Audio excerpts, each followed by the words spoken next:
Hello, everyone. This is Moji from Feminist Buzzkill. And we are about to talk about the mess in Texas. I'm just waiting for from my homegirls, Liz and Marie, to join us in this live.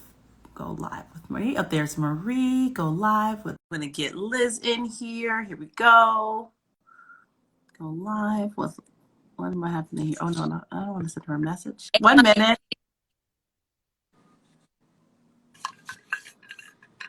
Hello, Moji. Hey. How's it going? Hey, Marie. I'm trying to get our Liz on here, too. Let's see. What am I doing wrong? Doing something wrong here. Find your technologically gifted. I have my moments, and then right now I'm just, not giving it my all, but it's coming. So I figure it out, and you talk to the people about why we are here. Well, we're here because AAF was taking a much needed chance to regroup for the last 2 weeks. And while we were doing that, obviously, some people in Texas. I'm here. Other things. Got me. Hey, Liz. Hi, Marie. Hey. Hi, Moji. Oh my gosh. I feel slightly irresponsible that we were set up our staff break. Didn't know that Texas was going to go into the lake of fire. I mean, we did suspect, but I think we had way too much faith in our judiciary, right? We were like, we knew this would come. We've been talking about this since May, but we were like, there's going to definitely be a last minute Hail Mary and we're going to be doing great. And then September 1st came and we were like, we are not doing great. I mean, it felt just like, God, is really the Supreme Court going to hold up a pussy comitatus to just go hunt down pregnant people and have a bounty that is $10K? Nah, like that's the bridge too far, even for the crazies. And then you see the state legislature who sponsored the bill puts in his Twitter bio, bounty hunter for baby murder. Yeah.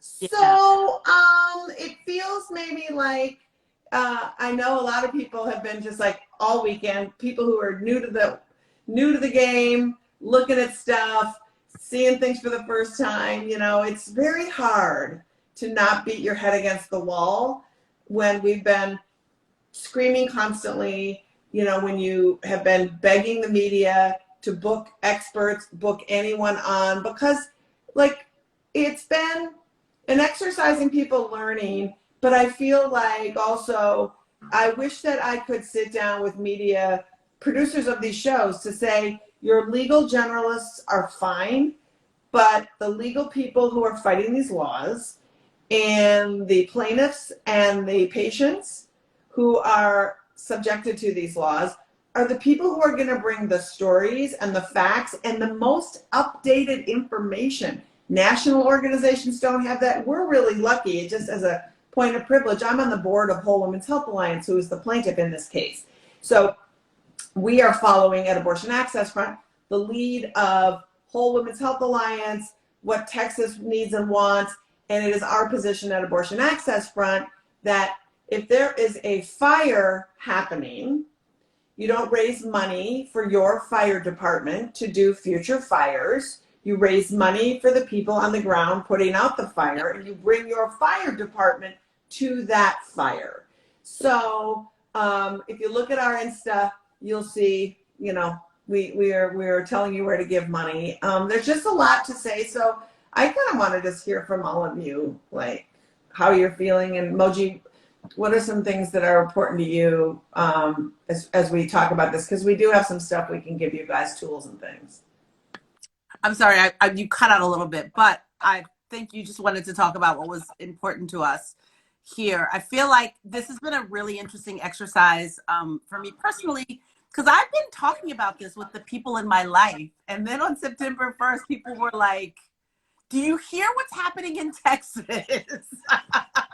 And I was like, I've been talking about, do I not talk to my friends? Is that not what I'm doing? And I think what it is that, especially when people really look at the law, and now that bigger news outlets are reporting on it, and people really look at like what's in it, they're like, this is insane. How is this happening? And it's like, this is insane. And it went into law in May, right? We've known this was coming, but I think that if you're not paying attention, you maybe just don't hear it. And I think this is sort of really outline for like how important it is that we keep screaming about this stuff, because this is a law that went into effect that we'd hoped it wouldn't, but it in fact has.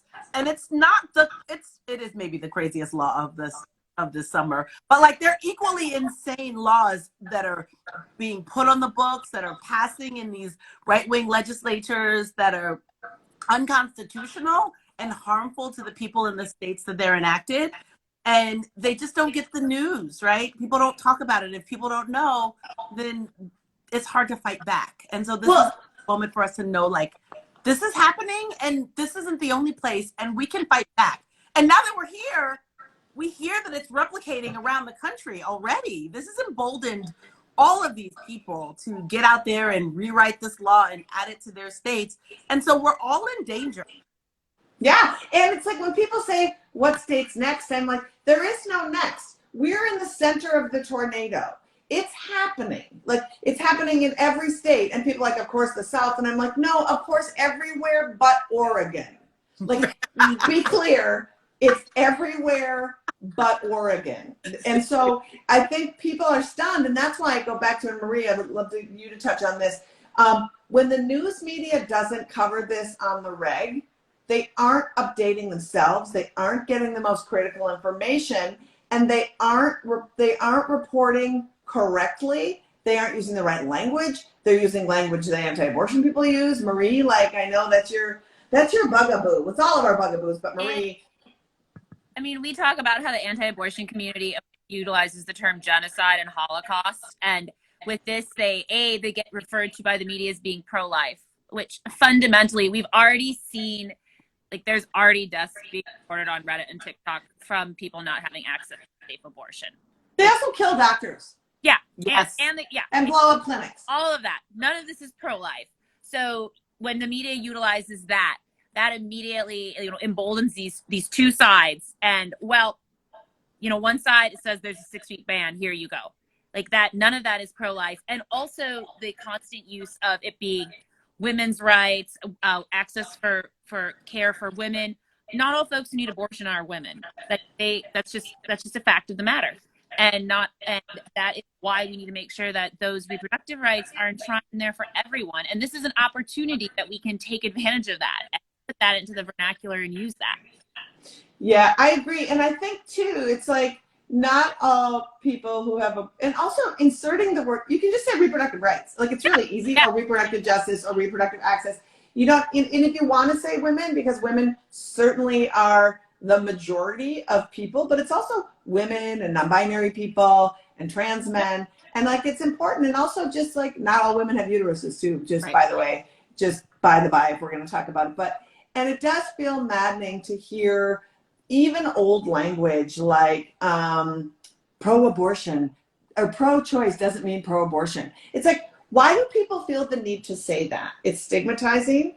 Why is it wrong to say you're pro-abortion? I'm pro, like, I don't know, podiatry surgery. I'm pro a lot of things. You don't have to say you can have the choice to get your feet fixed.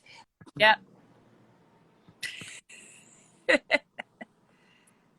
Do you not hear Liz, or is that just me? I think she cut out a little bit, Liz. Liz, we can't hear you. We can't hear you, Liz. Liz. No. No. No. No. I definitely agree with the sentiment, though. We have choice for all these other things. And why suddenly saying that you are pro-abortion, that you're pro having access, utilizing on a number of times a safe, legal medical procedure that anyone with a uterus might have to utilize. Yep. That includes some women. That includes people who are not women. And I will say here, loud and proud, I am pro-abortion. And I think those of us at Abortion Access Front, I can't speak for everyone, but overwhelmingly as an org, we are pro-abortion because abortion is a choice that we should all be able to make and utilize and access conveniently in our neighborhoods. Yes. Liz, can we hear you? Liz is coming back.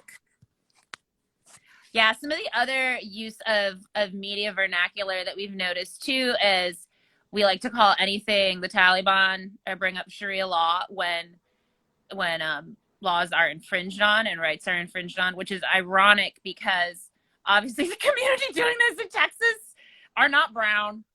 Absolutely not the Taliban. Yeah, like, and I know there's lots of things that we like to pin on the Taliban, but like this really is not one of them. That no. The white male Texas legislative population, you know, has overwhelmingly, and their predecessors are the ones that have done this, and the courts that have been stacked and enabled in being stacked. So these are the entities that we especially need to look at, and we need to address and name it. That all right, you know, this is a particular type of the evangelical and the Christian, the evangelical right and the Christian evangelical right that is doing this, and you know, and those people are not Muslims, right? Yeah, they're not Muslims. Those are homegrown American white nationalists, yes. Right? Yes. These are people who are here, and this is, we can stop othering this activism because this, it's not others, it's us. Yeah. Hold on. Go live with Liz Winston. I think I got Liz back. I think we're back. Liz! Hey, Liz. Keep talking. You guys are great. Oh, well, also, I like you mentioned, Liz, about like checking out our Instagram and options on there for folks to look at, and how we need to center Texans and we need to support, we need to see these are what the Texas providers are saying. These are what Texas orgs are asking for and requesting.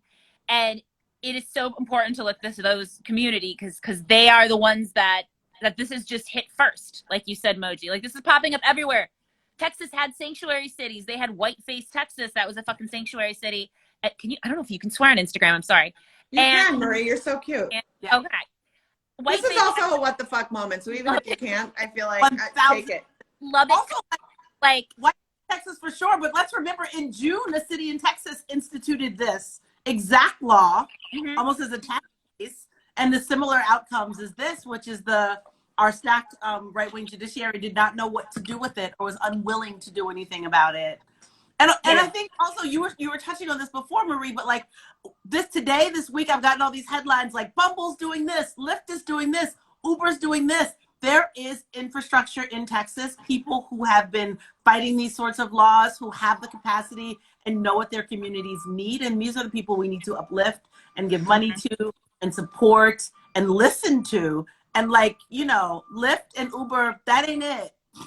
Yeah. I mean, I feel like, oh, good for you for defending your drivers. I mean, but where are the rich people defending somebody who wants to challenge the law? Where's the rich people who's going to do that? That's what we need. We need our side if somebody is funding this whole garbage bullshit, we need rich people who are pro-abortion, who understand that this is trash, to say, somebody challenged this law, we are going to pay your legal fees, we'll pay the $10K if you lose, because we need to get lawsuits in place so that we can challenge it. We need to club it. It's just, you know, it feels to me too, like when we look at how long this has been going on and why it's just not reported all the time. Like, first of all, this what you're watching right now, the cool news is Moji Marie and I are launching on November 4th a YouTube show that is called Feminist Buzzkills Live, where we're going to do a weekly update for you, because it's far too often that people are blindsided by these laws when we tweet about them and post about them and send emails about them, and the media refuses to do it. So we just decided to become the media. So we're going to be doing a really dope show every Thursday night, which does a recap of what's going on, which we're going to have the experts on, the researchers and the doctors and the advocates in the states that shit's happening. We're going to have amazing comedians. The three of us are going to break down some laws. We're going to have comics and musicians on, but we're going to have a 30-minute and a call to action so that you always have something to do based on your abilities, whether, so whether it's, if you can write postcards, of thank you to clinics, if you can get in the street, if you can mobilize. So we're going to be doing that. So after this, go to our YouTube channel, Abortion Access Front, and subscribe so that you will get notifications and updates. And so it's really going to be important, because we're going to have all the people you need to hear from, and not legal generalists, not pro-choice advocates from national organizations who can't give you the 411. We're going to have the real deal people. It was so nice. MSNBC had Robin Marty on this weekend. Thank God there's Robin Marty, who should be on all the time. And I know she hates media, but she should be on all the time. Amy Hegstrom Miller was finally on more than one show, but these people who can tell you what's happening. And so, that's really good. But if you're sitting here now being like, thanks for telling us, we're excited, whatever, but like, what can we do? So people are mobilizing, and I want you to know that. So you've probably gotten emails about something happening on October 2nd. There's probably going to be rallies all over in major cities and state houses. What we're trying to do is we're going to work with coalition people so that we aren't putting ourselves in another position where we have a big rally that nothing comes out of, right? We need to make sure that if we gather together and we have the attention of people, that we can give them sustaining actions to take. Like I said, our Instagram image right now up is amazing Texas orgs that you can go follow and that you can give money to. But truth be told, if you're going to gather people, you got to tell them, here are some steps you can take. Here's a way you can sustain. We can't have people just be tragedy porning and bragging about that they care. We need to have you in this in a sustained way. Like, you have to just be part of it. And so we feel like our show is going to be able to do that, but we also feel like we're going to come back and do another Insta Live. But we're going to be doing a series of these Insta Lives so you can get to know us, you can get to know information. But as we get information for you, because we want to talk to the Texas organizations and find out what they want. When you hear people say boycott Texas, boycott things, remember the first rule of boycott is, did those who are being oppressed ask for a boycott? Right. Like, that's the first rule you need to know when it comes to boycotts, because there's a lot of stuff that happens around boycott, right? So putting pressure on companies, absolutely do that. But until the people of Texas ask for a boycott, I am not going to, as a person that doesn't live there, instigate some kind of boycott. It's not cool. It's people automatically jump to what they think is knee-jerk. And also, can I just say this too? It's like, it kind of doesn't help when you like go on social media and say, I'm here to help. It's like, great. Somebody who is in the fight doesn't have time to access you, explain to you what you need.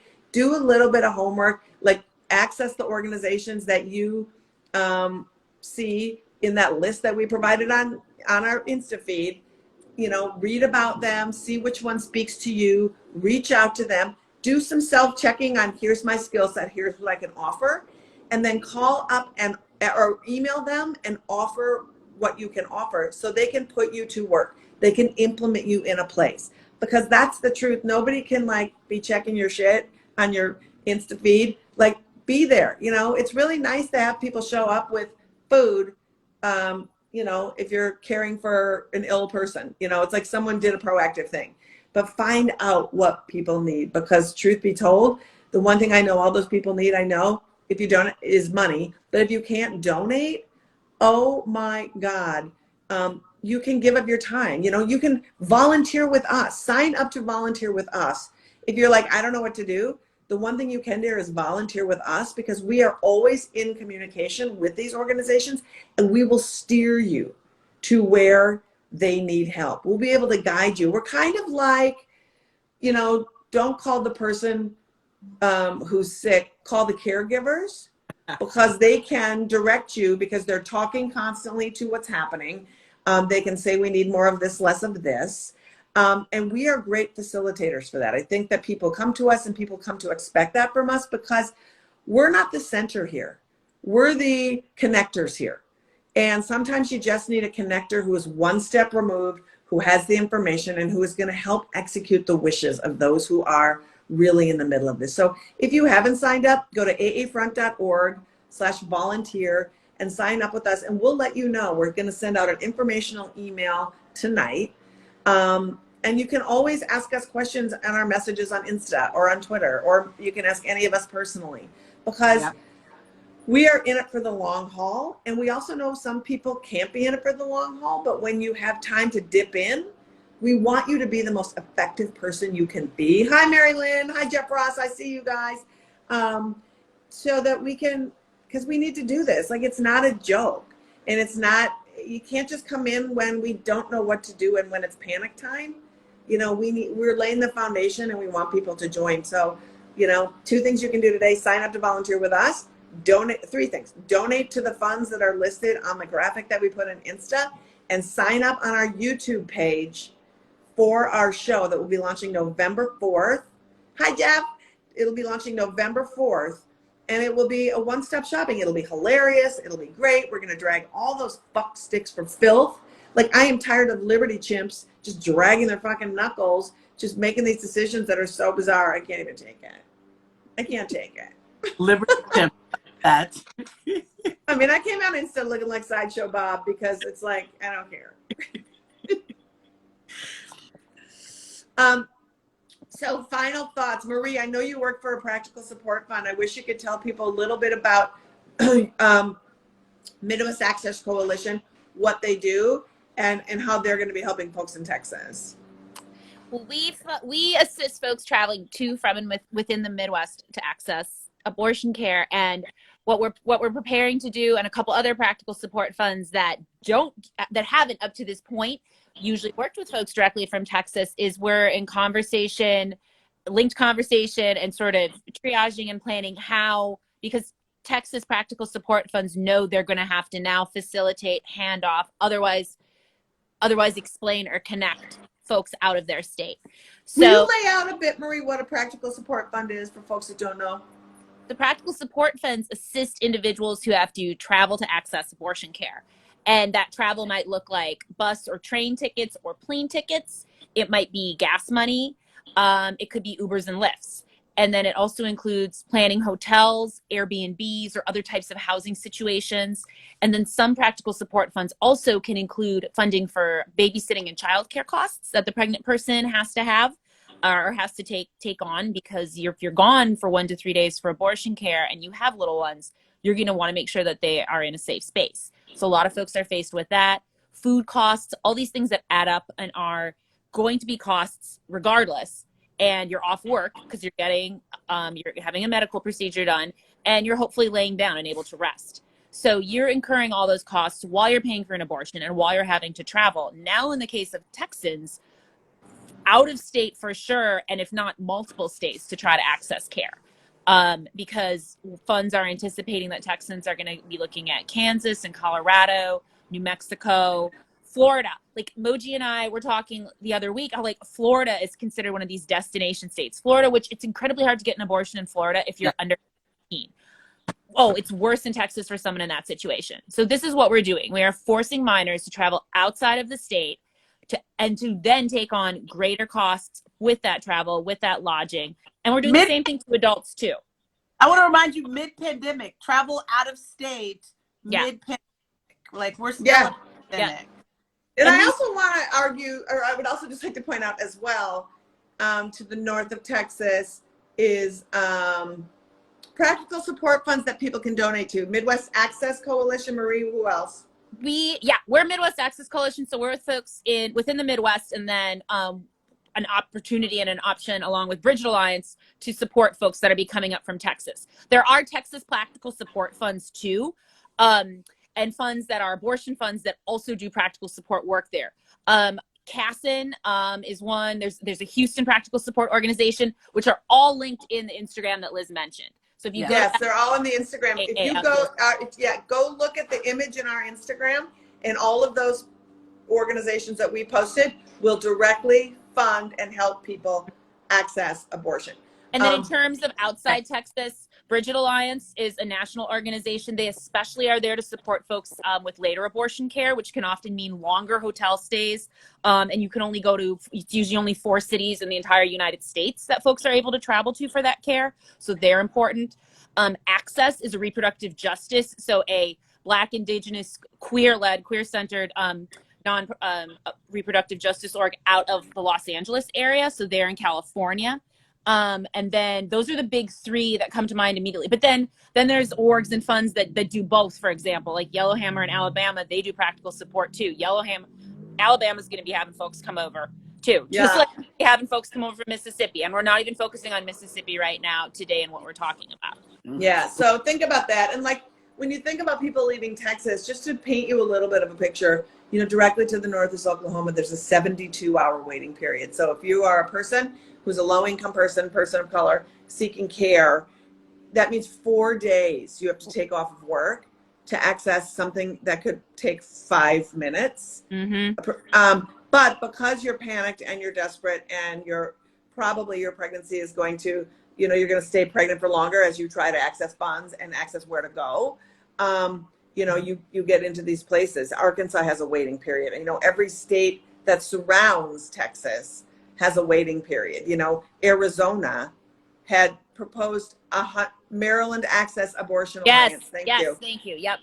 Yeah. Sorry, we didn't prepare to throw the links in here, y'all. That was our bad. It's there's a good lot of them again on that graphic that we posted. But we'll be coming back here Thursday, probably around 5 or so, to give you an update on a coalition call that will have been on that might have more information about that October 2nd. If you want to join Abortion Access Front, Cash, yep, we said Cash in Texas, yep. Yes, Houston. Cass in Texas, that's great. We mentioned them, they're great. But we'll be talking about if you want to rally with us on the 2nd and come under the umbrella of Abortion Access Front, also go sign up to volunteer. And we would love to have as many folks as we can with us in the streets in New York, in California, in other cities. We're also part of an incredible collective of conspiracy theory, collective of smaller nonprofits who are doing work on the ground from around the country, probably that represent over 40 states. And we're having a coalition meeting with this, that we are called the Scrappy Coalition. We are awesome. So we're going to be meeting with many of them live in hostile states. We're going to be meeting with them to see what they're doing. So we'll be able to write back on what states are doing. So we feel like we just want you to know that be wary of the emails you get asking for money, you know, find out what they do. Just go to their website and see if they do work in Texas. You know, that's all. You know, are they doing work in Texas?